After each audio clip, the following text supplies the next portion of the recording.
नमस्कार, prime time debate में आपका स्वागत है। आपके साथ मैं हूं खालिद हसन। दिल्ली एनसीआर में बारिश ने इस कदर तांडव मचाया कि गलियों से लेकर अंडरपास तक सब पानी से भर गए।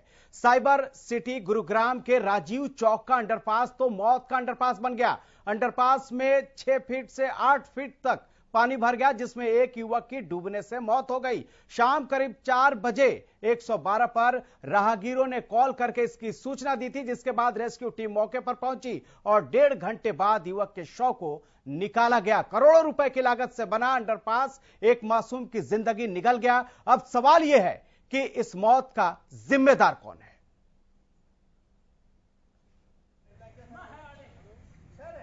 तो सवाल लाजमी है कि जिस तरह से युवक की मौत हुई है, उस मौत का जिम्मेदार कौन है?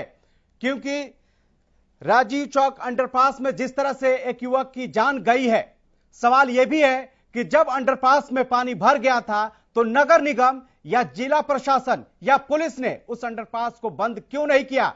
क्योंकि उसमें डूबने से एक युवक की जान चली गई, एक नौजवान की जान चली गई। उसके लिए जिम्मेदार कौन होगा? इस नुकसान का भरपाई कौन करेगा? क्योंकि दावे तो बहुत होते हैं, चाहे वो जिला प्रशासन हो, नगर निगम हो या फिर पुलिस के तरफ से हो, दावे बहुत होते हैं, लेकिन सच्चाई क्या है आज इस तस्वीरों के माध्यम से आपके सामने है। हमें 112 से मैसेज आया था कंट्रोल रूम से, और हमने आके यहाँ पे देखा कि कोई बताया गया कि कोई व्यक्ति यहाँ पे डूब गया सबवे में। और फिर उसके बाद में हमने अपनी टीम को पानी के अंदर उतारा। पहले से 29 सेक्टर की एक टीम उतरी हुई थी पहले ऑलरेडी, और उन लोगों की वजह से, उनकी मदद से हमारी टीम ने भी मिलकर काम किया और उसको बंदे को। तो तपती गर्मी से राहत के लिए लोगों को राहत तो मिल गई है, लेकिन सवाल यह है कि बारिश के बाद से जो हालात बने हैं, बरसात का इंतजार कर रहे थे जो लोग, उस बरसात ने लोगों की परेशानियों को बढ़ाकर रख दिया है। यह बरसात लोगों के लिए राहत की बरसात साबित होती अगर प्रशासन बारिश को लेकर थोड़ा सतर्क होता, क्योंकि प्रशासन की लापरवाही ने लोगों की परेशानी बढ़ा दी है। वो क्षेत्र जो दिल्ली से सटे हैं, जो एनसीआर में आते हैं, जिनकी छवि लोगों के जहन में एक विकसित क्षेत्र की होती है, वो पूरी की पूरी छवि बारिश ने धोकर रख दी है।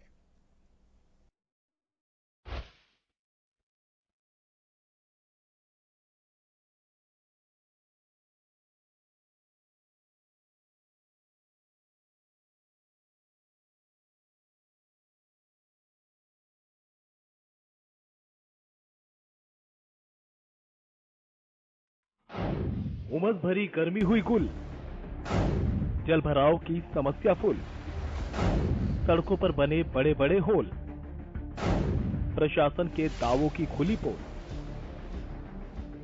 प्रदेश में सोमवार सुबह मौसम का मिजाज अचानक बदल गया। जहां एक तरफ बारिश के चलते लोगों को उमस भरी गर्मी से राहत मिली, तो वहीं दूसरी तरफ कई जिलों में जल भराव की शिकायतें सुनने को मिली। बारिश के चलते लोगों का घर से निकलना भी दूभर हो गया। इतना ही नहीं, इस बारिश ने प्रशासन के दावों की पोल खोलकर रख दी। एनसीआर में शामिल जिलों में विकास के दावों को बारिश ने पानी पानी कर दिया। बहादुरगढ़, ये तस्वीरें किसी तालाब या स्विमिंग पूल की नहीं, बल्कि ये तस्वीरें हैं बहादुरगढ़ के रेलवे अंडरपास की। ये वही अंडरपास है जिसे शहर को लाइन पार क्षेत्र से जोड़ने के लिए बनाया गया था। ये अंडरपास 32 करोड़ की लागत से बना था, लेकिन हालात देखकर कोई नहीं कह सकता कि ये नया अंडरपास है। दीवारों से बारिश का पानी रिस रहा है, पूरा अंडरपास घुटनों तक पानी से भर गया। अंडरपास के हालात देखकर आप भी इसे बनाने वाले इंजीनियर को सलामी देंगे। जो अंडरपास लोगों को सुरक्षित पार करने के लिए बनाया गया था, उस अंडरपास को लोग पार करने के लिए समझ नहीं पा रहे कि गाड़ी से पार करें, चलकर पार करें या फिर तैरकर पार करें। ये नया पुल बना हुआ है, यहाँ पे काफी सारा पानी भरा हुआ भी है। यहाँ पे कोई बंदा निकल भी नहीं सकता है। देखो अच्छा पानी भरा हुआ है। यहाँ पे सोच रहे हैं कि हम जाए कि नहीं जाए, आगे पता नहीं डूब गए, पता ही नहीं कुछ। लोगों का कहना है कि इस अंडरपास को बनाने से भी यहाँ के लोगों को कोई सुविधा नहीं मिली। ये वही अंडरपास है जिसको बनाने के नाम पर कांग्रेस और बीजेपी दोनों ही अपनी अपनी पीठ थपथपा रही थी। जहां बीजेपी के पूर्व विधायक नरेश कौशिक ने इस अंडरपास को अपने कार्यकाल की उपलब्धि बताया था, तो वहीं दूसरी तरफ कांग्रेस विधायक राजेंद्र जून ने लड्डू बंटवाकर इसका उद्घाटन किया था। लेकिन अब कमी की जिम्मेदारी लेने के लिए कोई भी तैयार नहीं। ये अंडरपास जीती जागती मिसाल है भ्रष्टाचार की। ये तो तस्वीरें थी अंडरपास की। कह दिया जाएगा कि नीचे होने की वजह से पानी भर गया था, जो धीरे धीरे निकल जाएगा। तो आपको सपाट सड़कों का भी हाल दिखा देते हैं। इन तस्वीरों को देखकर आप समझ नहीं पाएंगे कि ये सड़क है या फिर तालाब या नाला, लेकिन जो है आपके सामने है। पानी की निकासी न होने की वजह से सारा पानी सड़कों पर आ गया, जिससे लोगों को काफी परेशानियों का सामना करना पड़ा। चलिए अब उस तस्वीर से भी रूबरू करा देते हैं जो शहर के अंदर की है। बहादुरगढ़ में 70 करोड़ रुपए से वेस्ट जुआ ड्रेन बनाई गई थी। ये ड्रेन तो इसलिए बनाई गई थी ताकि पानी यहाँ से आराम से निकल सके, सड़कों पर पानी का ठहराव ना हो सके, लेकिन इस ड्रेन से उल्टा पानी सड़कों और गलियों में आ गया, जिसे निकालने के लिए लोग लाठियां लेकर रास्ता बना रहे थे। देखो सर, हालात यहाँ आगे, ये ड्रेन का पानी भी ऊपर आने लग रहा है, हम लाठियां लेकर निकालने लगे तब भी नहीं निकल रहा है। क्या करें सर, हम तो बहुत परेशान हो चुके हैं। ठेकेदार ने बोला तो सुन के जन सुना कर दिया हमने, क्या करें। ये देखो सर, ये हमारे यहाँ के हालात है। दलाल डेयरी के सामने ड्रेन का पानी ओवरफ्लो हो गया, ऊपर आने लग रहा है। गुरुग्राम, अब साइबर सिटी गुरुग्राम, जिसे लोग हरियाणा की आर्थिक राजधानी भी कहते हैं, उसके हाल भी आपको दिखा देते हैं, क्योंकि जब भी एनसीआर की बात आती है तो हरियाणा का एक ही जिला लोगों की चर्चा में रहता है, और वो है गुरुग्राम। साइबर हब होने के बाद भी गुरुग्राम में न तो पानी निकासी का कोई रास्ता है, न ही कोई व्यवस्था। तस्वीरें देखकर आप अंदाजा लगा सकते हैं कि साइबर सिटी में पानी निकासी के कितने पुख्ता इंतजाम है। सड़कों पर निकली गाड़ियां पानी में आधी डूब चुकी हैं। ऐसे में अगर सड़क पर गड्ढे बने हो तो आप अंदाजा लगा सकते हैं कि कितना भीषण हादसा हो सकता है। गुरुग्राम की सबसे चर्चित शीतला माता रोड पर भी पानी कदर सड़कों पर जाम हो गया कि लोग आधे डूब गए। सड़कों से निकलने में लोगों को काफी परेशानियों का सामना करना पड़ा। फरीदाबाद की सड़कों के हालात भी कुछ अलग नहीं थे। पानी की निकासी न होने की वजह से पानी सड़कों पर जमा हो गया, जिसकी वजह से वाहन चालकों को काफी परेशानियों का सामना करना पड़ा। कई गाड़ियां सड़क पर ही खराब हो गई, तो बाइक सवार भी मुश्किल के साथ पानी से गुजरे। कुछ घंटे की बारिश ने फरीदाबाद प्रशासन के दावों की पोल खोलकर रख दी। बल्लभगढ़ भी एनसीआर क्षेत्र में आता है, लेकिन एनसीआर में आने के बावजूद भी बल्लभगढ़ में कितना विकास हुआ ये तस्वीरें बयां करने के लिए काफी है। बल्लभगढ़ में ऐसा विकास हुआ कि मानसून की शुरुआती बारिश ने ही बस अड्डे से लेकर बाजार और मंडियां सबको पानी पानी कर दिया। बल्लभगढ़ का बस अड्डा सरकारी बस अड्डा होने के बाद भी प्रशासनिक अधिकारियों की लापरवाही की मार झेल रहा है। पानी निकासी का कोई साधन नहीं है। बस अड्डा पूरी तरह से पानी में डूबा हुआ है, जिससे सवारियों को बस अड्डे में पहुंचने में काफी परेशानियों का सामना करना पड़ा। तो वहीं दूसरी तरफ मंडी के हाल भी इसी तरह के हैं। मंडी में भी घुटनों तक का पानी भर गया, जिसके चलते मंडियों के व्यापारियों में भी भारी रोष है। व्यापारियों का कहना है कि उन्हें लंबे समय से इसी तरह की परेशानियों का सामना करना पड़ता है। वे लोग बारिश से पहले ही अधिकारियों से लेकर मंत्रियों तक से गुहार लगा चुके हैं, लेकिन समस्या का कोई समाधान नहीं हो रहा। ये सर पिछले 15 साल से 16 साल से हम लगातार मार्केट कमेटी हरियाणा बोर्ड मंडी जो हमारा चंडीगढ़ में है, पंचकूला में, लगातार उनको हम लिख के दे रहे हैं बाकायदा कि अभी इसी तरह से बरसात के मौसम में हमें परेशानी होती है। अब ये मौसम की पहली बारिश है, अब देख रहे हो क्या हाल है यहाँ पे। यहाँ से दूर दराज से किसान आते हैं, किसान परेशान है, व्यापारी परेशान है, खरीदार परेशान है, सब परेशान है यहाँ पे, और हमारी कोई सुनवाई नहीं हो रही। कितनी बार हमने इनको कंप्लेंट कर चुके, कितनी बार कह चुके, सरकार हमारी तरफ कोई ध्यान नहीं दे रही।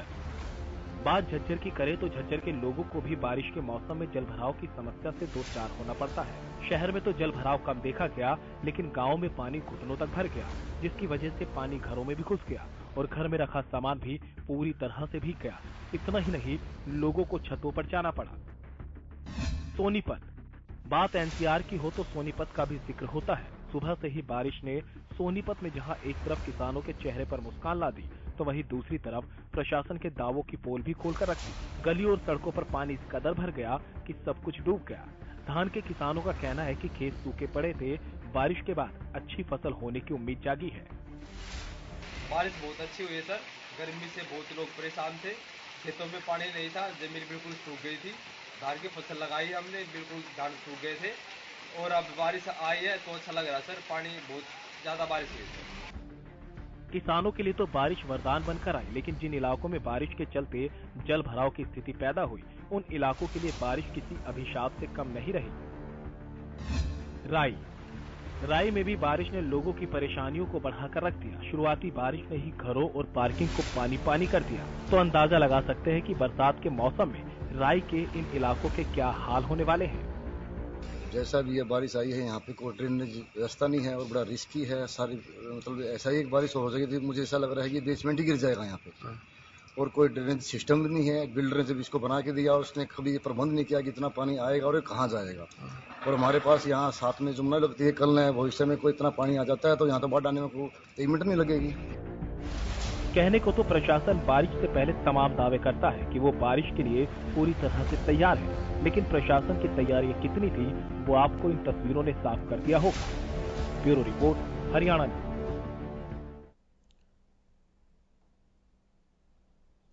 तो मानसून की दूसरी बारिश ने ही प्रशासन के सारे दावे धो दिए हैं और उसकी पोल भी खुल गई है। इस पर चर्चा की शुरुआत करेंगे, लेकिन उससे पहले अपने जो मेहमान हैं उनसे आपको मिलवा देते हैं।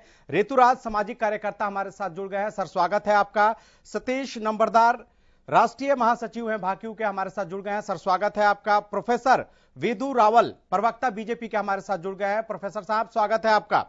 सुमित गौड़, प्रवक्ता कांग्रेस के, हमारे साथ जुड़ गए हैं। सर, आपका भी स्वागत है। रजवंत डहीनवाल, प्रवक्ता इनेलो के, हमारे साथ जुड़ गए हैं। सर, आपका भी स्वागत है। लेकिन सबसे पहले सवाल प्रोफेसर विदु रावल जी से। रावल जी, सवाल यह है कि जल ही जीवन है, जल है तो कल है, लेकिन बारिश के इस जल ने लोगों को जिल्लत में डाल दिया है। हालत यह है कि लोगों के घर तक पानी पहुंच गया है। और दूसरी बात कि जिस तरह से गुरुग्राम के राजीव चौक के अंडरपास में आज एक युवक की जान चली गई इसलिए कि उस अंडरपास में पानी भर गया था। क्या यही विकास का मॉडल है आपका? देखिए, बारिश अप्रत्याशित हुई है, देर से हुई लेकिन अप्रत्याशित हुई, और उस कारण से जिस प्रकार कुछ जगह पर जरूरत से ज्यादा बारिश होने के कारण उस समय जो भरा पानी, उसको जल भराव नहीं कहेंगे, क्योंकि क्यों नहीं कहेंगे सर? भी गया बड़ी। क्यों जल भराव नहीं कहेंगे? एक आप मुझे एक जवाब दीजिए, क्या इसमें प्रशासन, नगर निगम की जिम्मेदारी नहीं थी कि अगर उस अंडरपास में पानी भर गया तो वहां पर उसको बंद किया जाए? वो लड़का कैसे पहुंच गया वहां, उसकी मौत कैसे हो गई? खालिद साहब, ये एक जांच का विषय है, इस पर जिस प्रकार की भी बात आएगी उसका जवाब दिया जाएगा। लेकिन जल भराव के लिए कुछ अंतर्राष्ट्रीय मानक हैं कि अगर 2 घंटे के अंदर अंदर पानी जो है अपने अपने स्तर से 1.5-2 फुट तक, 3 फुट तक उतर जाता है तो उसको जल भराव वाला नहीं दिया जाता, अंतर्राष्ट्रीय मानक है। लेकिन खैर, इसके बावजूद भी 2016 में जिस प्रकार पानी भरा था गुरुग्राम में और बड़ी खबर बनी थी, तो उससे आज की अगर तुलना करें तो उस समय केवल 120 mm पानी आया था। 120 mm की वर्षा हुई थी, पानी आया था। लेकिन अब जो वर्षा हुई है वो 150 से भी ज्यादा हुई है। इसके बाद भी स्थिति नियंत्रण में है। एक दुखद मृत्यु जो जिसका सर लगता है कि शायद आप गुरुग्राम में नहीं निकले, महेंद्रगढ़ में नहीं निकले, झज्जर में नहीं निकले, बहादुरगढ़ में आप नहीं निकले, सोनीपत में नहीं निकले, पानीपत में नहीं निकले। अगर आप गए होते, वहां की स्थिति आपको पता होती तो शायद आप इस तरह की बात नहीं करते। सर, मैं कल दिन भर पानीपत में था, मैं आज भी दिन भर पानीपत में। बहादुरगढ़ में जो ऐसा कहना कि हम पानीपत में नहीं थे, कल थे। आज जो स्थिति है शायद सर आपको पता नहीं है, आज की जो स्थिति है वो बहुत ही भयानक है। कई जगहों पर अंडरपास में पानी भरा है, लोग वहां पर मुश्किल है उनको जाना, अंडरपास से पानी बाहर निकल रहा है। कई जगह यह हालत है कि सड़कों पर पानी जो है वो सड़कों का ओवरफ्लो हो रहा है, नाले का पानी सड़कों पे आ रहा है। खालिद साहब, इस बार हमने प्रशासन ने एक अच्छा जो काम किया था वो ये किया था कि ओपन ड्रेनेज सिस्टम को अवॉइड करके जो सीवेज वगैरह का ड्रेनेज था उसमें से पानी को निकालने का प्रयास करके उसके आउटलेट्स पर कुछ इस प्रकार के सकिंग पंप्स लगाए थे जिससे पानी निकले। ठीक है, इसके बावजूद भी कुछ जगह कमियां रही हैं और ये इससे सुधार का काम है, वो चलेगा भी आगे। लेकिन पिछली बार जिस प्रकार से हुआ करता था, सालों से ये हो रहा है। देखिए, स्थिति इसको भी समझना पड़ेगा कि ये जब शहर बसाए गए थे वहां पर प्लानिंग की समस्याएं रही हैं। अब तो केवल डैमेज कंट्रोल किया जाता है, वर्ष दर वर्ष प्रशासन जो है लगता है। ठीक है, इस वर्ष प्रशासन ने अच्छा काम किया। आते हैं सतीश जी, पहले सुमित गौड़ जी। ठीक है सर, सुमित गौड़ जी, क्या आपको लगता है जो दावे हो रहे थे, या नगर निगम की ओर से हो, प्रशासन की ओर से हो, सरकार की ओर से हो, 2016 में जो महाजाम लगा था उसके बाद से बहुत सारी व्यवस्था की गई कि शायद अब इस तरह की स्थिति नहीं हुई, लेकिन 2020 में भी ऐसी स्थिति देखने को मिली। गुरुग्राम में साइबर सिटी है, दिल्ली से सटा हुआ इलाका है, यहां पर स्थिति ऐसी है। और आज की तो आपने खबर भी सुनी होगी और आपने देखी भी होगी कि एक युवक जो कि राजीव चौक अंडरपास में डूबने से उसकी मौत हो गई है। क्या आपको लगता है कि जो विकास का जो मॉडल है सरकार का, क्या वो फेल होता दिख रहा है आपको? सबसे पहले तो मैं कहना चाहूंगा कि हमारे साथी प्रवक्ता आज के बीजेपी के जो प्रवक्ता हैं, उन्होंने बड़ी सफाई से जन भावनाओं को साइड में रखते हुए, जन समस्याओं को साइड में दरकिनार करते हुए और बड़े स्मार्टली बोला कि आप प्रत्याशित बारिश। प्रवक्ता साहब, पिछले 4 दिन से मौसम वैज्ञानिकों का अलर्ट था कि थंडर स्टॉर्म भी आ सकता है, तूफान भी आ सकता है, बारिश भी आ सकती है। हर एक के मोबाइल में मैसेज था। तो आपने जो स्मार्टली बोला, आप प्रत्याशित, आप यहां बीजेपी की प्रवक्ता मत बनिए, ना ही मुझे कांग्रेस का प्रवक्ता बनना है।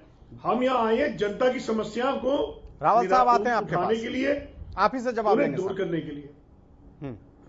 बोलिए सुमित जी।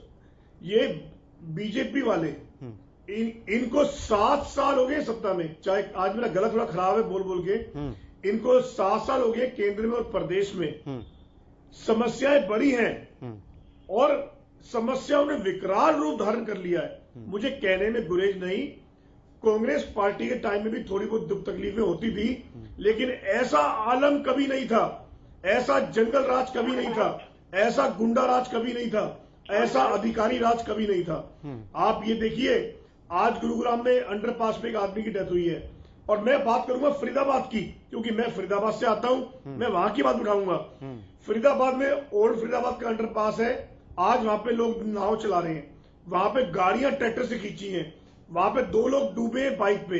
आप ये लगाइए, ये बीजेपी के प्रवक्ता से बोलिए कि पार्टी का गुणगान करने के और बहुत मौके मिलेंगे। ठीक है सुमित जी, ठीक है। अगर जनता का नेता बनना है, ठीक है सुमित जी, जनता का सेवक बनना है, रजवान टहलवाल यहाँ पे सच स्वीकार करें, अपनी पार्टी की नाकामियां स्वीकार करें और इन गलतियों को सुधार करें।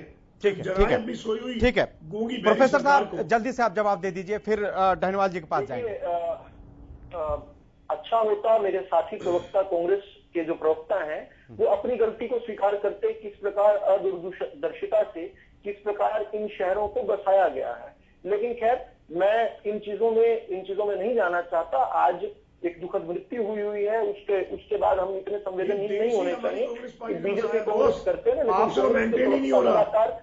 ये ना केवल हरियाणा, पूरा देश कांग्रेस ने बसाया है। आप तो उसका लीपापोती भी नहीं कर सकते।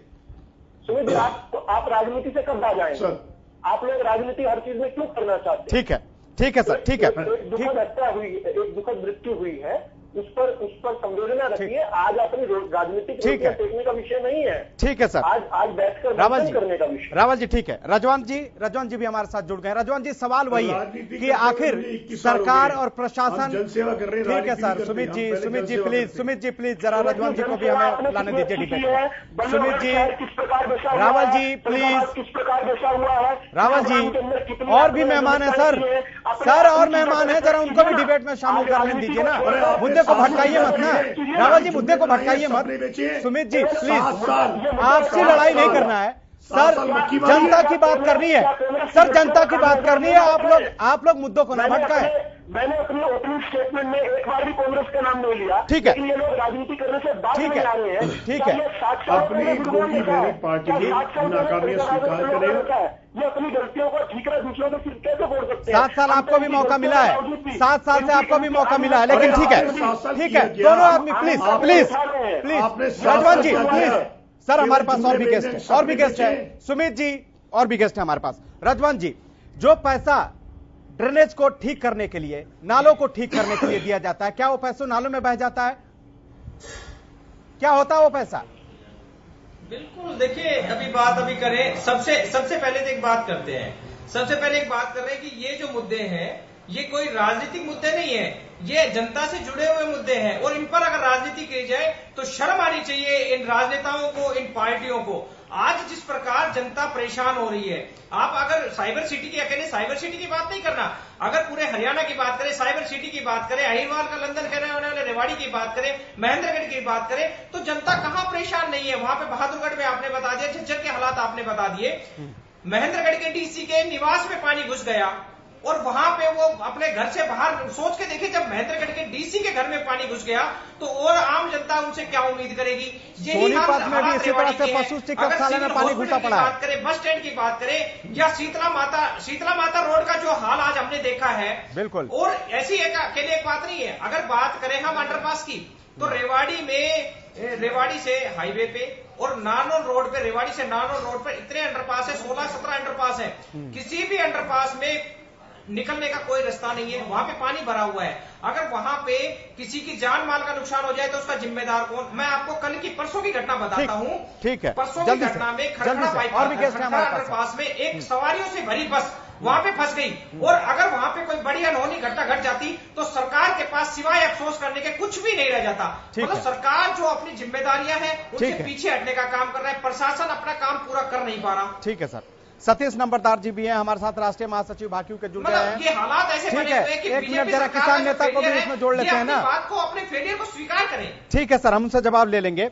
सतीश जी, सवाल यह है कि बारिश हुई है, किसानों के लिए तो एक खुशखबरी है, लेकिन जो बारिश रहमत होनी चाहिए थी वही बारिश अब जहमत क्यों हो गई है?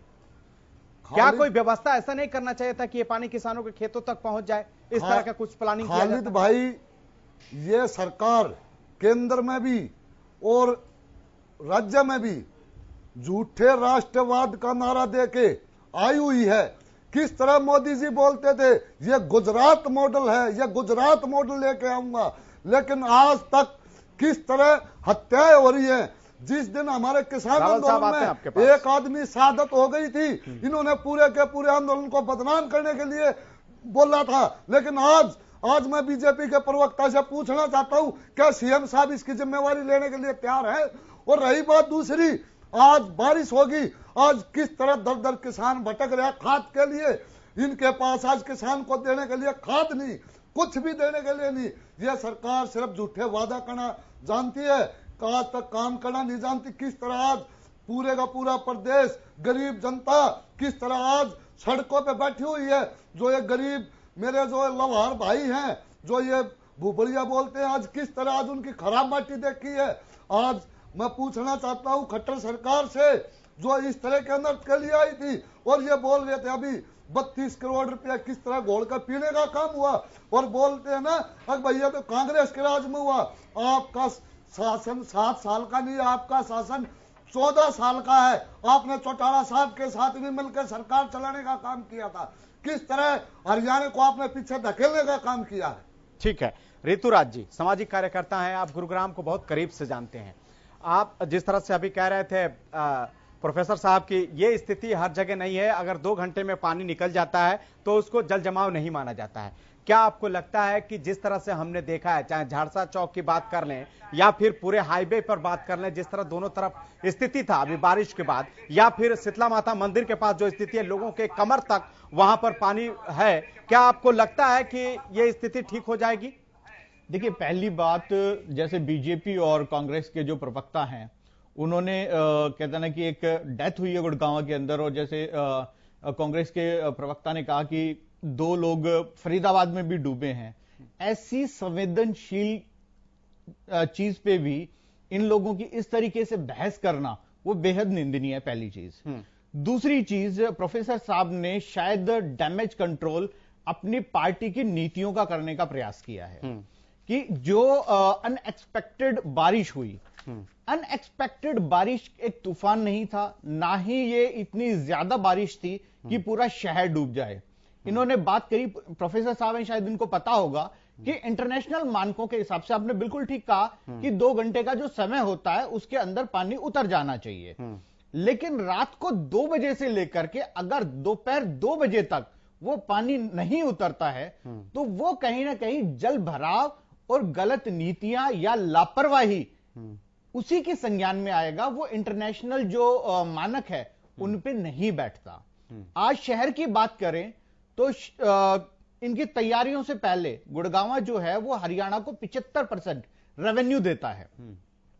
जो शहर 75% रेवेन्यू देता है, वहां के जो निगम के कमिश्नर हैं वो भी बदले जाते हैं, बड़ा बड़ा कहते हैं अधिकारियों का अमला बैठाया जाता है। यहां के जो विधायक हैं वो दौरे करते हैं, ट्विटर पे डालते हैं कि आपको अगली बारिश के अंदर या अगले जो सीजन है बारिश का, उसके अंदर एक बूंद भी पानी देखने को नहीं मिलेगा। लेकिन हालात आज जो है वो आप सभी के सामने, किसी से छुपे नहीं है। गुड़गांव के अंदर, माता शीतला के अंदर पूरे देश से लोग आते हैं, बिल्कुल, और मेला चल रहा है, वहां कमर तक पानी भरा हुआ है। बिल्कुल, आप सोच सकते हैं कि महिलाएं और बच्चे वहां से किस हिसाब से वो रास्ता पार करते होंगे। शायद बीजेपी के प्रवक्ता जो है वो अपने ऑफिस से बाहर नहीं निकले, कार्यालय से बाहर नहीं निकले। अभी मैं निकलने की कोशिश करके आ रहा हूं। मुझे प्रोफेसर साहब जल्दी से जवाब दीजिए, उसके बाद हमें ब्रेक पे जाना है। ठीक है सर, प्रोफेसर साहब जल्दी से। देखिए, प्रदीप जी जो जीएमडीए के चीफ इंजीनियर हैं, वो भी और इसके अलावा ठाकुर लाल शर्मा जो कि एमसी गुरुग्राम के जो चीफ इंजीनियर हैं, दोनों से मेरी बात भी हुई है। दोनों लोग पूरा दिन क्षेत्र में रहे हैं, लगातार चीजों को सुलझाने में लगे हैं। एक थोड़ी सी तथ्यात्मक गलती कर दी ऋतुराज जी ने। उन्होंने बताया कि बारिश कुछ ज्यादा नहीं हुई है। बता देना चाहता हूं, जो 2016 का जो भयावह हमने दृश्य देखे थे, उस समय बारिश 120 mm हुई थी केवल। अभी 152 mm तूफान है या बाढ़ है 150 mm? नहीं प्रोफेसर साहब, एक छोटी सी, मैं इंटरनेशनल मानकों की बात कर रहा हूं आपसे। आपने जो कहा कि 120 हुई थी और आज 150 हुई, तो वो अनएक्सपेक्टेड तो नहीं थी मेरे हिसाब से। नहीं, सुनिए एक बात, हमने एक्स्ट्रा पंप सेट लगाकर पानी को डिस्पोज ऑफ करने का प्रयास किया है। इसमें कोई दो राय नहीं है कि और बेहतर और काम हो सकता है, होगा। लेकिन आप इस पर भी ध्यान कीजिए कि यहाँ पर शहर बसने, शीतला माता मंदिर से जहां तक बात है, सिविल लाइंस की बात है, जिस प्रकार राजीव चौक की बात है, कुछ चीजें पिछली सरकारों ने जब यहाँ शहर बस रहा था उसमें गलतियां की हुई हैं। हम तो उन गलतियों में केवल प्रयास कर रहे हैं। प्रोफेसर साहब, कब तक पिछली सरकारों का रोना रोएंगे? कब तक पिछली सरकारों का रोना रोएंगे? आप तो सत्ता में है, 7 साल से सत्ता में है, उन चीजों को ठीक करने की जिम्मेदारी भी आपकी है। ठीक है, हमें यहाँ एक छोटे से ब्रेक के लिए रुकना होगा प्रोफेसर साहब। जब ब्रेक के बाद आएंगे तो कंटिन्यू रखेंगे और यह भी जानने की कोशिश करेंगे कि आखिर ये स्थिति क्यों पैदा हो रही है। सरकार पैसा तो बहा रही है, वो पैसा जा कहां रहा है? आखिर अगर सही जगह पे अगर वो पैसा लगता तो शायद आज इस तरह की स्थिति नहीं होती कि एक लड़के को अपनी जान गंवानी पड़ती। ब्रेक के बाद एक बार फिर आपका स्वागत है। हम लगातार इस बात को लेकर चर्चा कर रहे हैं कि क्या दूसरी जो मानसून की दूसरी बारिश ने ही पोल खोल के रख दिए प्रशासन की? आखिर क्यों इतने पैसे खर्च करने के बाद भी दूसरी बारिश में यह हाल है? तो आने वाले समय में जब बरसात तेज होगी तो क्या हाल होगा? सतीश जी कुछ कहना चाह रहे हैं, जल्दी से आप कहिए, बाकी उसके बाद और गेस्ट। मैं प्रोफेसर साहब से एक ही बात पूछना चाहता हूं कि ये सूट बूट की सरकार आपदा में भी बिजनेस तलाश करने का काम कर रहे हैं। आज एक मौत हुई है, उस पे भी इन्होंने अफसरों के ऊपर टालने का काम किया। किसी भी मंत्री का इस्तीफा लेने की इन्होंने बात नहीं की। रावल साहब जवाब दीजिए। देखिए, जो भी किसी की मृत्यु होती है बहुत दुखद होती है, हम सबको संवेदनशील उसके प्रति होना चाहिए, है भी। हमारी जिम्मेदारी वहीं खत्म हो जाती है संवेदनशील होकर। सर खालिद साहब, अगर आप हर वाक्य के बाद इस प्रकार टोकने लगेंगे, मैं टोक नहीं रहा हूं, मुझे अपना नहीं टोक तो नहीं रहा, बस मैं सिर्फ कह रहा हूं आप भी थोड़े संवेदनशील रहिए। बिल्कुल संवेदनशील है सर, बोलिए। जी ये जो सतीश नंबरदार जी हैं, जिन्हें आप किसान नेता के तौर पर आपने प्रस्तुत किया, निश्चित तौर पर कुछ किसानों के जरूर नेता होंगे। इन्होंने लगातार झूठा शब्द का उपयोग कर रहे हैं। किस प्रकार का कर रहे हैं? झूठा राष्ट्रवाद क्या होता है? ये झूठा राष्ट्रवाद क्या होता है? आप खेल रहे हैं, जो आप खेल रहे हैं। हमारा मुद्दा राष्ट्रवाद नहीं है। आप लाल किले पर चढ़कर हमारा मुद्दा राष्ट्रवाद नहीं है, हम जलभराव की समस्या पर बात कर रहे हैं। सतीश जी, राष्ट्रविरोध होता है, आप ध्यान दीजिए इस बात को। सतीश जी और प्रोफेसर साहब, हमारा मुद्दा राष्ट्रवाद नहीं है, हमारा मुद्दा जलभराव है। हम इसी पर रहे तो बेहतर है, आप दोनों से आग्रह है।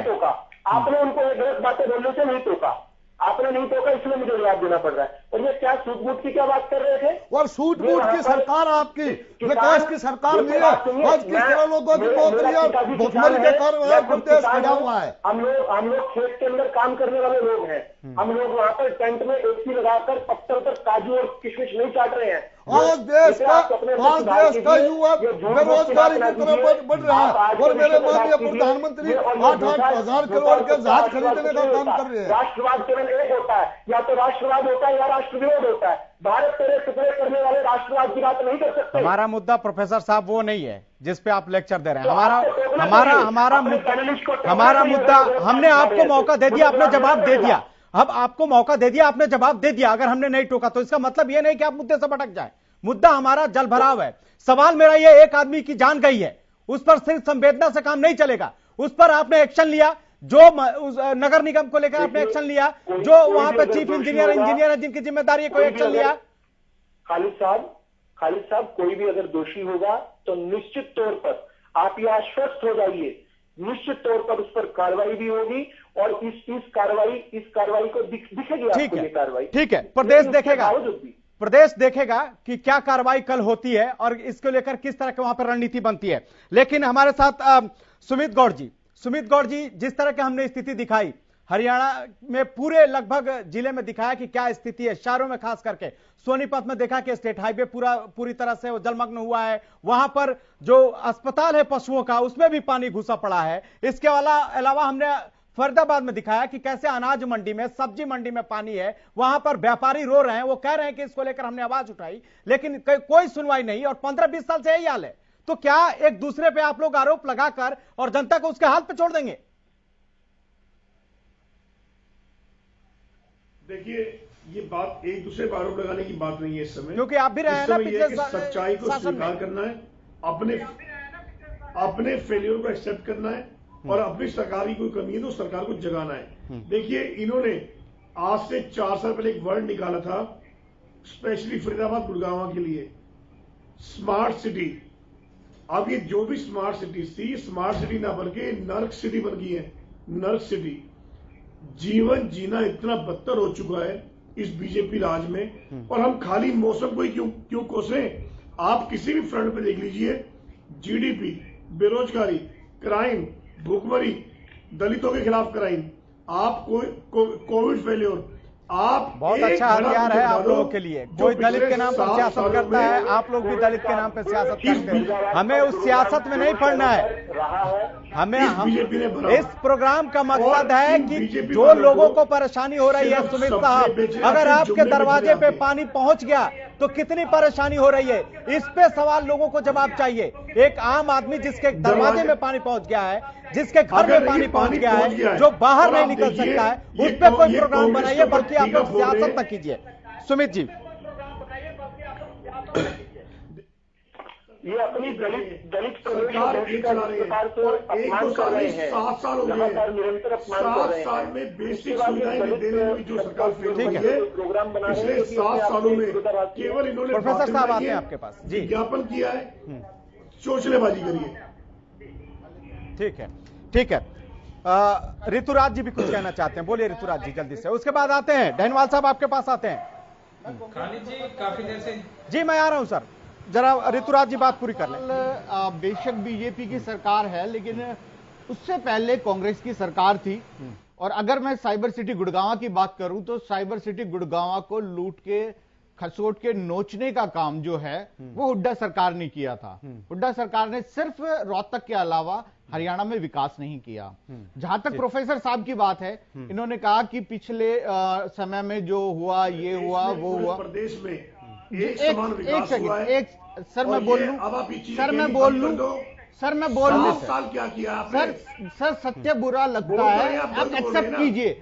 आप अभी प्रोफेसर साहब को कह रहे थे कि आप अपनी गलतियां एक्सेप्ट कीजिए, तो आप खुद भी सीखिए, आप खुद भी सीखिए, आप खुद भी सीखिए सर, आप खुद भी सीखिए कि जो गलतियां आपकी है उन्हें एक्सेप्ट कीजिए। अगर आपने नहीं की होती तो आज आप सत्ता में होते।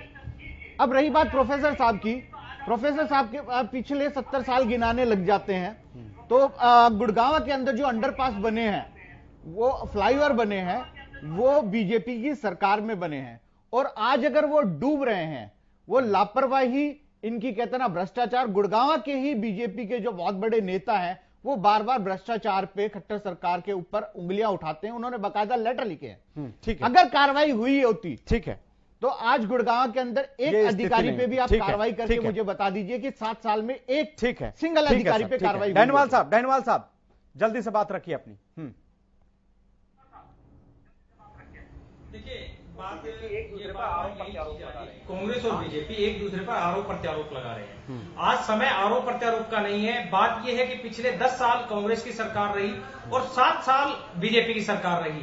आज कांग्रेस ने जो काम किए और जो हाई टेक्नोलॉजी की बात करते हैं, आज भारतीय जनता हाई टेक्नोलॉजी की बात करती है, ये चांद पे पहुंचने की बात करती है, लेकिन जो अंडरपास और जो फ्लाईओवर जो बन रहे हैं, जो सड़कें बन रही है, वो जो सीवर व्यवस्था है, आज मैं आपको एक चीज बताना चाहूंगा, शायद आपको भी ध्यान हो, इसके पास आज हमारी जो सरकार है, जो प्रशासन है, हमारे प्रशासन के पास सीवर को सफाई करने के लिए आज भी ये मतलब मैनुअल सफाई करते हैं, ये ऑटोमेटिक अगर इनके पास सफाई की मशीनें नहीं है। मतलब आज हालात ये है, एक तरफ ये कहते हैं कि हम इतने आगे चले गए और दूसरी तरफ सीवर में घुस के कोई भी व्यक्ति अगर सीवर में घुस के सफाई करता है तो सोच के देखिए कि हालात हम कहां, हमारी हकीकत ये है।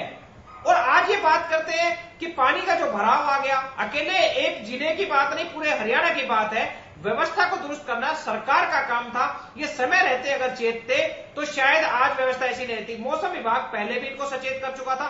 उस सचेत करने के दौरान क्या इन्होंने नालों की सफाई की, क्या इन्होंने सीवरेज की सफाई की? कुछ भी नहीं किया। ये केवल इंतजार करते रहे कि बारिश कब होगी और कब कोई हादसा होने की संभावना हो या हादसा हो और हम जाके तब उसके बाद कोई एक्शन ले। अभी जैसे एक व्यक्ति की मृत्यु के बारे में बात करें, मैं अभी आपको अभी एक चीज बता रहा था कि एक बस जो सवारियों से भरी बस थी और वो अंडरपास में फंस गई, अगर वो हादसा हो जाता तो उसकी जिम्मेवारी किसकी थी? इसी प्रकार से बहुत से ऐसे जगह हैं जहां पे इस प्रकार के हादसा होने की संभावना हर दिन हर मिनट बनी रहती है। लेकिन अभी मैं रेवाड़ी की बता देता हूं। रेवाड़ी में 3-4 जगह की ऐसी खबरें आई हैं जहां पे पानी की वजह से मकान धंस गए।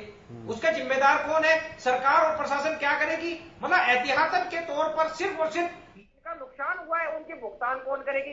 1,50,000 में किसी का मकान नहीं बनता, लेकिन प्रशासन क्या कहेगा कि हमने उनकी आर्थिक मदद कर दी। मतलब जिसके ऊपर बीतते उनकी आर्थिक मदद कर दी, मतलब जिसके ऊपर बीतते जाने वो, लेकिन सरकार के ऊपर कुछ नहीं, क्योंकि ये जो सरकार है ये केवल आंकड़ों के बाजीगरी करना चाहती है। ये बता देगी कि हमने ये काम किया, लेकिन एक चीज अगर उनसे पूछे, रेन हार्वेस्टिंग सिस्टम जो इन्होंने बनाए थे, पहले भी बने थे, उनकी सफाई कब कराई थी इन्होंने? अगर वो सफाई कराते तो शायद निश्चित तौर पे जो वाटर जो लेवल है दक्षिण हरियाणा का वो भी ऊपर आता और जो पानी का जो बचत है, यार एक हमें ऐसा सिस्टम सेट करना चाहिए जो मतलब पानी है उस पानी को उस ऐसे इलाके में पहुंचाया जाए जहां का वाटर लेवल डाउन हो और वहां पे जल स्तर को ऊपर लाया जाए। जैसे जोड़ों में, तालाबों में, गांव में जोड़े तालाब सूखे पड़े हैं, वहां की हालात में देखिए। तो सिस्टम को दुरुस्त करना सबसे पहले प्रशासन का काम है, सरकार का काम है। ठीक है प्रोफेसर साहब, आप मानते हैं ना कि ये जो जल भराव हुआ है इसमें नगर निगम के अधिकारियों की लापरवाही है? समय से सीवरेज सिस्टम को ठीक नहीं किया गया, ड्रेनेज सिस्टम को साफ नहीं किया गया? देखिए, सफाई कर्मचारियों का अमला निरंतर काम में लगा रहा है, अब भी लगा हुआ है। अभी जब मैं और आप बात कर रहे हैं, अब रात को भी इस समय भी कार्य चल रहा है। लेकिन अभी लगने से सर प्रोफेसर साहब एक चीज जानना चाहेंगे, ठीक है, कैसे बने हुए? जब एक गांव में कहावत है कि जब दरवाजे पे बारात आई तो समझी जी खाने बनवाने गए, उससे क्या फायदा होगा सर? नहीं, लोगों को भूखे सोना पड़ेगा। खालिद साहब, दरवाजे पर बारात आने के बाद नहीं शुरू किया ये काम। ये काम जो है लंबे समय से चल रहा था, इसमें कोई दो राय नहीं है कि बहुत एक्सट्रीम इवेंट गुरुग्राम में, फरीदाबाद में झेला है। कई कई राज्यों के कोविड पेशेंट्स को प्रशासन ने देखा है, झेला है। इसके बावजूद भी प्रशासन तैयार था, और तैयार था इसलिए तो एक बहुत बड़ी अप्रत्याशित बरसात को भी ये लोग झेल गए। आगे भी प्रयासरत हैं, इसमें कोई दो राय नहीं है कि इस अप्रत्याशित बारिश के कारण जनता को परेशानी हुई है, इसमें कोई डिनाई नहीं कर रहा। लेकिन हम लोग तो इसके लिए होना क्या चाहिए? 200 mm बारिश अगर हुई नहीं है, वो अप्रत्याशित बारिश कैसे मान ली जाएगी? अगर कोई बड़ा, अगर बाढ़ का एरिया अगर हो जाता है, यहाँ पे बाढ़ आने की संभावना हो, तो प्रशासन के हाथ में वैसे ही बेहतर होगा, ये हम बात कर रहे हैं। एक और बात है कि जनता की भी, जन भागीदारी की भी यहाँ आवश्यकता है।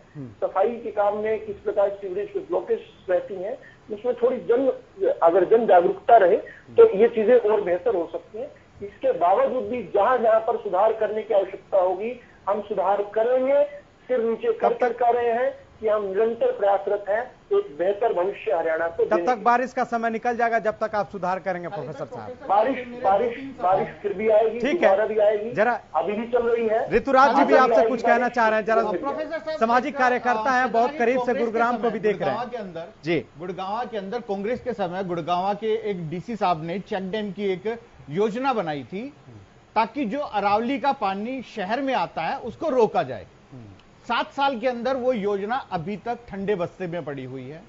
बादशाहपुर ड्रेन की बात है, ड्रेन का काम चल रहा है। आप कहते हैं बार बार अनएक्सपेक्टेड बारिश, तो अनएक्सपेक्टेड तो यहाँ पे आइस का वो कहते हैं ना कि बर्फबारी भी एक बताई गई थी कभी, और उसके लिए मशीन भी खरीदी हुई है नगर निगम ने। तो क्या इस चीज के लिए तैयारी नहीं की गई थी कि बारिश आएगी तब तक हम ये ड्रेनेज कंप्लीट कर लें? गुड़गांव के अंदर 7 डैम, एक सेकंड सर, गुड़गांव के अंदर 7 बांध हुआ करते थे। वो अलग बात है कि कांग्रेस के समय वो उनको खत्म कर दिया गया, उनपे बिल्डर्स को वो बेच दिए गए। आज वो बांध कहीं पे भी नजर नहीं आते। अलग नहीं है साहब, वो बात इससे जुड़ी हुई है, अलग नहीं है वो बात। नहीं अलग नहीं सर, अगर ड्रेन बनी होती, जो बड़ी ड्रेन का काम है वो पूरा होना था, वो अभी तक नहीं हुआ। जहां तक बात है आपके वाटर हार्वेस्टिंग की सिस्टम, 17 वाटर हार्वेस्टिंग ऐसे हैं शहर के अंदर जो ऊंचाई से ऊपर बने हुए हैं जहां पानी नहीं जाता। वाटर हार्वेस्टिंग की सफाई नहीं की गई। इसके अलावा जो हार्वेस्टिंग सिस्टम बनने थे शहर में वो अभी तक नहीं बने। जहां तक आप कहते हैं जन भागीदारी की बात, आप जन भागीदारी के लिए आपका यहां पे गुड़गांव के अंदर स्वच्छता सर्वेक्षण और जो स्वच्छ भारत अभियान चल रहा है, घर घर जाकर के कूड़ा उठाते हैं। आप हमारे शहर के अंदर आपको डस्टबिन नहीं मिलेगा। अगर आप सड़कों पे देखेंगे तो वो जो कचरा है वो जाता है नालियों के अंदर। उसकी जिम्मेदारी, डस्टबिन लगाने की जिम्मेदारी सरकार की है। अगर सरकार वो डस्टबिन नहीं लगाती तो जनमानस उसको सड़क पे डालने के लिए मजबूर होता है। प्रोफेसर साहब, आपको नहीं लगता कि जिस तरह से जो सरकार पैसा देती है नगर निगम में, खास करके ड्रेनेज सिस्टम को ठीक करने के लिए, उसमें कहीं ना कहीं घपलाबाजी है, सही से काम नहीं हो पाता, जो होना चाहिए वो नहीं होता और पैसा ऊपर ऊपर खत्म हो जाता। उसके बाद फिर बरसात का जब मौसम आता है तो ऐसे ही लोग चिल्लाते हैं, फिर मामला ठंडे बस्ते में चला जाता है। देखिए, मैं अश्योर करता हूं कि मामला ठंडे बस्ते में नहीं जाएगा। अगर कोई भी अनियमितता, अगर किसी प्रकार की अनियमितता होगी उस पर 2016 में भी महाजाम लगने के बाद खुद सीएम ने निरीक्षण किया था सर, उसके बाद भी जी मैं कह रहा हूं कि 2016 में जो महाजाम लगा था ना 36 घंटे के, उसके बाद भी सीएम साहब ने आके पूरा मुआयना किया था। उसके बावजूद ये स्थिति है, पानी राजीव चौक के अंडरपास में जमा हो जाता है। कोई पहली बार नहीं हुआ है, कई बार इस तरह की स्थिति होती है और कोई अंडरपास भी आजकल नहीं बना है। खालिद साहब, ये कुछ कमियां, पुरानी कमियां हैं, उसके बावजूद उन कमियों को हम उसके बावजूद सर ये अंडरपास आपकी सरकार के अंदर मुझे अगर आपने मुझे आमंत्रित किया तो निश्चित तौर पर आप मुझसे तो जरूर जानना चाहते होंगे। लेकिन अगर आप अपने कामों के लिए भी कांग्रेस को जिम्मेदार ठहरा रही है, बिल्कुल गलत है। कामों की बता रहा हूँ आपसे, अपने कामों की आपसे बता रहा हूँ। अगर आप गहरे से मेरी बात को सुनेंगे, ठीक है, मेरी जानकारी है कि कल सुबह 11 बजे सरकार अपनी हमारी है, अफसरशाही हावी है के अंदर जिसमें मेयर और सब लोग रहेंगे। सुमित जी, ठीक है सर, फरीदाबाद के अंदर भी बुलाई गई है। ठीक है, ये सब कुछ सुधार की तौर सुमित जी, सुमित जी, अगर कोई गलती इसमें अनियमितता रही होगी, किसी की ढील लापरवाही रही होगी तो इस पर कार्रवाई भी होगी। ठीक है, आप ये रेस्ट एश्योर्ड रहिए। इससे पहले भी सर आप एक मिनट सर, इससे पहले भी भारत भूषण जी आए थे, प्रवक्ता बीजेपी के, पहली बार इसमें उन्होंने कहा कि मलबा भर जाने की वजह से पानी का जल जमा हुआ है, अगली बार बारिश होगी तो ऐसा नहीं होगा। हम दूसरी बार भी बैठे हैं, स्थिति वैसा ही है। सुमित जी, सवाल यह है कि क्या नगर निगम प्रशासन या सरकार कोई योजना बनाने में सफल नहीं है क्या कि इस पानी को बचाया जा सके? क्योंकि प्रधानमंत्री हमारे कहते हैं कि जल संरक्षण जरूरी है, जल को बचाना है, और आप तो कहते हो कि दक्षिण जो हरियाणा है वो सूखा हुआ है। तो क्या कोई ऐसी व्यवस्था न की जाए कि ये जो पानी बर्बाद हो रहा है सड़कों पे, उस पानी को सही ड्रेनेज सिस्टम के द्वारा वहां तक ले जाए, कोई तालाब बना के वहां स्टोर किया जाए? ये दिशाहीन सरकार है, इसकी नीति और नीयत दोनों ही गलत है। अफसरशाही हावी है, हर तरह से ये लोग फेल हो चुके हैं। जनता भी अभी नकार चुकी है। आप ये देखिए, अभी भी इनके जो हमारे साथी प्रवक्ता हैं बार बार कांग्रेस कांग्रेस कांग्रेस करे जा रहे हैं। मेरा एक ही सवाल का जवाब भी दे दें, मैं अभी डिबेट छोड़ के चला जाऊंगा कि आपने 7 साल में क्या किया, सिर्फ ये जवाब दे दें। मैं अभी डिबेट, मैंने खुद कहा कि कांग्रेस टाइम में भी समस्याएं थी, छोटी मोटी थी, लेकिन उनका निवारण हुआ करता था, जन भावनाओं की कदर होती थी, जन समस्या निपटाते थे। अब केवल सपने बेच रहे, जुमले बेच रहे ये लोग। आप ये देखिए, ये एक भी प्रवक्ता बीजेपी का कभी किसी का कोई बयान है इसी मसले पे, किसी का कोई बयान है, आपस में एक बार भी चोरी छापी करके ये नहीं कहा कि मैं अपने मुख्यमंत्री से बात करूंगा, मैं अधिकारियों से बात करूंगा। ये प्रवक्ता जी, आपको गुड़गांव और फरीदाबाद प्रदेश की जनता देख रही है, कैसे आप अपनी सरकार की लीपापोती कर रहे हैं, कैसे आप अपनी सरकार की चमचागिरी कर रहे हैं, कैसे आप अपने अधिकारियों की चमचागिरी कर रहे हैं। लानत है ऐसे नेता पे, ऐसी सरकार पे। आप पहले जनता के सेवक बनिए, उसके बाद नेता बनिए। यहां पर सच बोलने आए हैं, सच सुनने आए हैं, कड़वा हो चाहे मीठा हो। आपको फरीदाबाद आइए, मैं आपको लेके चलूंगा आपके केंद्रीय मंत्री की कोठी के बाहर, फरीदाबाद के एमएलए की कोठी के बाहर। यहां 15-16 जो सेक्टर, जो एनआईटी और जितना फरीदाबाद का एरिया है, 4-4 फुट पानी भरा हुआ है। कम से कम 300-400 गाड़ियां, अपना बोनट खुला पड़ा है, गाड़ियां खड़ी है, लोगों के इंजन सीज हो गए हैं, लोग जो बाइक पे थे, स्कूटर पे थे, वो गिर गए हैं, चोट लगी है। या ठीक है तो उन्होंने गालियां दी हैं आपको और आपकी सरकार को और आपकी सरकार की व्यवस्था को। ठीक है, माफ करना, इस देश हम आपके पास आपको माफ नहीं करेगी। ठीक है। Satish ji last comment. मैं प्रोफेसर साहब से सिर्फ एक ही बात पूछना चाहता हूं, आप तो हमेशा हर चीज को प्राइवेट हाथों में देने के लिए तत्पर रहते हैं। ये जो आज हरियाणा में इस तरह का पूरे प्रदेश में किस तरह से लोग जल भराव में डूब के मरने का काम हो रहा है, इसको आप प्राइवेट हाथों में कब देने का काम कर रहे हैं? क्योंकि ये सरकार विपदा में भी हमेशा बिजनेस तलाशने का काम करती है। मैं पूछना चाहूंगा, इसको आप कब बेचने का काम कर रहे हैं? ठीक है, आपका जवाब लास्ट में हम लेंगे प्रोफेसर साहब से, लेकिन ऋतुराज जी लास्ट कमेंट के तौर पे। प्रोफेसर साहब ने कहा कि कार्रवाई या कहते हैं कि इस पे कार्रवाई की जाएगी। खट्टर साहब ने खुद गुड़गांव के अंदर बिजली व्यवस्था का कहा था कि अगर बिजली अगर नहीं आती या कोई दिक्कत होती है तो अधिकारियों के खिलाफ एफआईआर दर्ज की जाएगी। प्रोफेसर साहब, मुझे एक आंकड़ा बता दीजिए कि पिछले 1 महीने के अंदर कितनी एफआईआर दर्ज हुई है, क्योंकि मैं खुद 3 दिन से बिजली से परेशान हूं और मैं ट्विटर पे बार बार मैं पूछ रहा हूं कि वो प्रोसेस क्या है जिससे और किसके खिलाफ मुझे एफआईआर दर्ज करवानी है।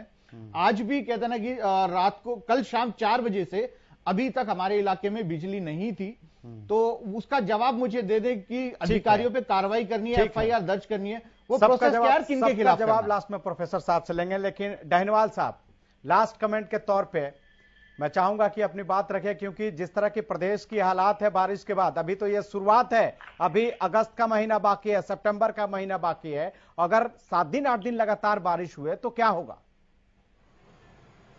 सुमित जी आएंगे आपके पास। देखिए, बात यह है कि अभी भी समय रहते अगर अभी भी प्रशासन अपनी मुस्तैदी से काम करे तो निश्चित तौर पे जो हमारे आगे असुविधा होगी उससे हमारा बचाव होगा। और एक चीज मैं बार बार यही कहना चाह रहा हूं कि जो पानी आज हमारा ये वेस्ट जा रहा है, जो यहाँ पे जल भराव की समस्याएं आ रही है, एक बार मैंने पहले भी, मैं हर बार जब भी जल का भराव का मुद्दा होता है तो मैं हर बार एक चीज कहता हूं कि एक हमें ऐसा सिस्टम बनाना चाहिए जिस प्रकार से, जैसे दक्षिण हरियाणा में जहां पानी की शॉर्टेज है वहां पे नहर बनाए, और जो पानी जो जिस प्रकार से ये बाढ़ का पानी या कई बार हथनी कुंड बैराज से जो पानी उधर दिल्ली में छोड़ा जाता है या और कहीं पानी छोड़ा जाता है, तो उस पानी को लिफ्ट सिस्टम से उस नहर में डाला जाए। और जहां पे पानी की कमी है, जैसे दक्षिण हरियाणा में नागल चौधरी, नारनौल, महेंद्रगढ़ में जहां पे वहां पे कुएं तालाब है, वो जो सूखे पड़े हैं, 400-400 फीट 500-500 फीट वहां पे पानी नहीं है, वहां पे वो पानी डाला जाए तो इस समस्या से भी निजात मिल सकती है और वहां का वाटर लेवल भी बन जाएगा। 2 चीज, पानी, स्वच्छ पानी, पीने का पानी और पानी की निकासी, ये दोनों चीजें करने में सरकार पूर्णतः निकम्मी और नाकारा रह चुकी है। और बिल्कुल इस चीज पे इनको, अगर ये चीज इसको स्वीकार करें तो कोई बड़ी बात नहीं है, इनको स्वीकार कर लेनी चाहिए कि हम इस चीज में असफल रहे हैं। और अगर भविष्य में ये चीज पे ध्यान देंगे तो निश्चित तौर पर इसके अच्छे परिणाम आएंगे। हम सरकार का सहयोग करेंगे, जहां पर सहयोग की जरूरत पड़ेगी ऐसे मुद्दों पर हम सरकार का आगे बढ़कर सहयोग करने की कोशिश करेंगे। Sumit ji last comment. सुमित जी, देखिए, मैं सिर्फ आपके चैनल के माध्यम से बीजेपी सरकार से और बीजेपी के प्रवक्ता से ये निवेदन करना चाहूंगा, जन भावना को देखते हुए, जन समस्या को देखते हुए मेरी प्रार्थना है कि अभी इस मौसम की पहली बरसात है, अभी 1.5 महीने के करीब बारिश हो रही है, बीच बीच में 5-6 बारी, तो कम से कम आपने 7 साल तो कुछ नहीं किया, खाली जुमले बनाए। अब आपसे रिक्वेस्ट है, प्रार्थना है, जन भावना को देखते हुए एक लेमैन की हैसियत से, साइड में गई कांग्रेस, साइड में गई बीजेपी, सब साइड में, आम आदमी के नाते एक रिक्वेस्ट कर रहा हूं बीजेपी सरकार से, अधिकारियों से और अपने साथी प्रवक्ता से, अपनी नाकामियों को स्वीकार करें और अगली बारिश के लिए तैयारी करें, ताकि ये फिर से कई दिक्कतें ना हो। एक परिवार में मौत भी हुई है, इसके अलावा कई ऐसे भी हादसों की जो रिकॉर्ड में नहीं है। रावल साहब, तो बस यही एक रिक्वेस्ट है आपसे। रावल साहब, बातें कुछ मेरा भी सवाल है इन्हीं के साथ। पहला तो ये कि आपने कहा कि जो सिस्टम है उसको ठीक किया जा रहा है, सिस्टम ठीक हो, हम सब इसका इंतजार करेंगे, क्योंकि लोगों के घरों में पानी चला गया और कमर कमर तक पानी पहुंच गया, 4-5 फीट तक, तो परेशानी होगी, इसका अंदाजा आपको होगा। लेकिन उसके साथ एक और सवाल है, जिस नौजवान की आज जान गई है यहां राजीव चौक अंडरपास के पास, क्या जो लोग दोषी हैं उस पर एक्शन होगा? सवाल इसलिए है क्योंकि जब पानी भर गया उस अंडरपास में तो प्रशासन कहां था, नगर निगम कहां था, क्यों नहीं वहां पर बोर्ड लगाया गया कि यहां प्रवेश निषेध है? क्या वैसे लोगों की जवाबदेही तय होगी, उन पर कार्रवाई होगी? यह आश्वासन, और कल यह भी देखना है कि एक्शन होता है या नहीं होता है। देखिए, उसकी टाइमलाइन क्या रहेगी उसमें मैं नहीं जाना चाहता ये, लेकिन एक दुखद जो मृत्यु हुई है ये हम सब लोगों को झकझोरने वाली है। हम एक सिविलाइज्ड डेवलप दुनिया की तरफ बढ़ रहे हैं और निश्चित तौर पर ऐसी चीजें नहीं होनी चाहिए। अगर कोई इसमें किसी की गलती सामने आएगी तो जरूर उस पर कार्रवाई भी होगी, लेकिन ये भी बात सच है कि इंफ्रास्ट्रक्चर पर लोड इतना बड़ा पड़ जाता है और उसके बाद इस प्रकार की अप्रत्याशित जब बारिश आती है तो ये तुरंत आकलन कर पाना कि इस समय कहां पर पानी किस प्रकार से जा रहा है और किस प्रकार से कहां पर साइन बोर्ड लगने चाहिए, हो सकता है उसमें कुछ चूक हुई होगी, लेकिन अगर किसी से लापरवाही हुई है तो लापरवाही पर कार्रवाई भी होगी।